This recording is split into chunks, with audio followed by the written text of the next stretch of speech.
Les célèbres soldats de montagne. Leur renommée court des lointains sommets aux confins des déserts. C'est aussi chez eux, dans les Alpes, que ces soldats d'élite ont vécu des heures décisives. Quand tout semblait perdu, ils ont refusé la défaite.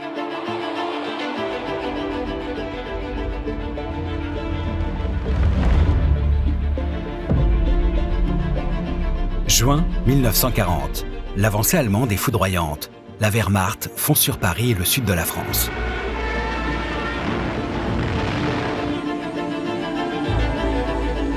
Le 10 juin, le front cède.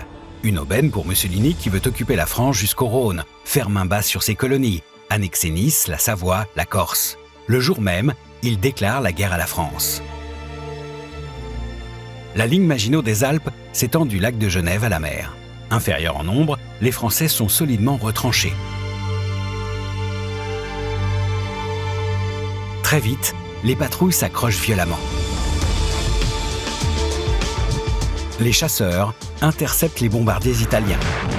La flotte française bombarde les ports de Gênes et de Savone. Plus au nord, les Allemands atteignent Dijon. Il faut leur barrer la route. Une poignée de chars et de canons et des troupes rassemblées à la hâte tiendront les lignes de défense sur le Rhône, l'Isère, puis la Durance. Munich, le 18 juin. Hitler est catégorique. Mussolini n'obtiendra que les territoires pris avant l'armistice. Le Duce presse alors les Allemands de prendre les Français à revers. Il ordonne l'offensive générale le 20 juin. Le lendemain, c'est l'exploit. L'artillerie française camoufle ses mortiers à 10 km du fort italien du Chaberton, niché à 3000 mètres. Les obus montent à 5000 mètres avant de retomber sur les batteries italiennes réduites au silence.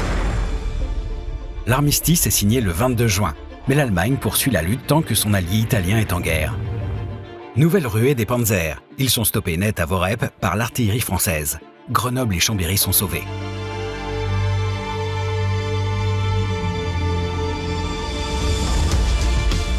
Côté italien, l'offensive vire au cauchemar. Les éclaireurs harcèlent les assaillants depuis les crêtes. L'artillerie décime les colonnes dans les vallées. En 4 jours de bataille, la France perd 250 hommes et l'Italie plus de 6000. Cuisant revers pour Mussolini. Il n'obtient que des miettes de territoire français lors de l'armistice de Rome, signé le 24 juin. L'armée des Alpes dépose les armes, invaincue. Ces Alpins, ces marins, ces aviateurs, ces fantassins et artilleurs, ces troupes coloniales, tous laissent un héritage glorieux aux jeunes générations.